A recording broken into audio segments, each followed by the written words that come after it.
बहुत सारे लोग एक प्रश्न करते हैं, अजी किसी सुगंध को रखने से भी तो वातावरण में सुगंध फैलती है और उससे वातावरण शुद्ध होता है। लेकिन हम एक बात भूल जाते हैं, अग्नि के बिना जो सुगंध वातावरण में फैलती है वो उतनी प्रबल नहीं होती, शक्तिशाली नहीं होती। दो कारणों से। एक तो उसका सामर्थ्य अग्नि के द्वारा बढ़ता है और उसमें दूसरे अग्नि के जो एक विशेष गुण है जो विष को नष्ट करने का है, और औषध के योग से, घृत के योग से वातावरण में व्याप्त विष को अग्नि नष्ट करता है।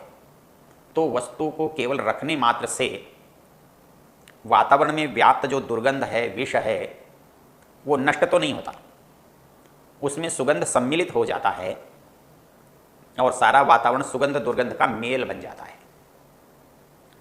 थोड़ा सा ये कह सकते हैं कि दुर्गंध का प्रभाव सुगंध के कारण से थोड़ा कम हो सकता है, लेकिन समाप्त नहीं हो सकता।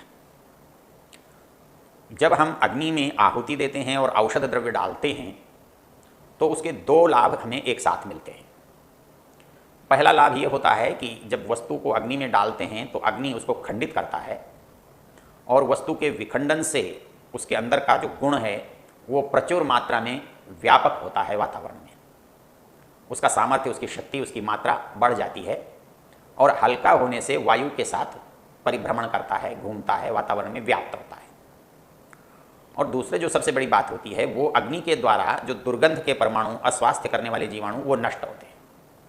यदि हम केवल वस्तु को कमरे में रख दें, दवा को कमरे में रख दें और उसका प्रभाव जानना चाहें तो हो तो सकता है, थोड़ा बहुत उसमें से निकलने वाला सुगंध का कोई अंश थोड़ा बहुत हमें पता लग जाता है कि यहाँ ये वस्तु रखी हुई है। जब कभी आप किसी खेत में से निकलते हैं तो उस खेत की फसल से आपको पता लग जाता है यहाँ क्या बोया है। विशेषकर जब मसालों की खेती जहाँ पर होती है, आप कहीं जीरे का खेत है उसके पास से निकलते हैं तो सारे वातावरण में जीरे की महक होती है, सुगंध होती है। कहीं जब सौंफ की जगह इस खेत से निकलते हैं तो सारे वातावरण में सौंफ का वातावरण होता है। फलों में कहीं आम का बाग से निकलते हैं तो आम की गंध आती है।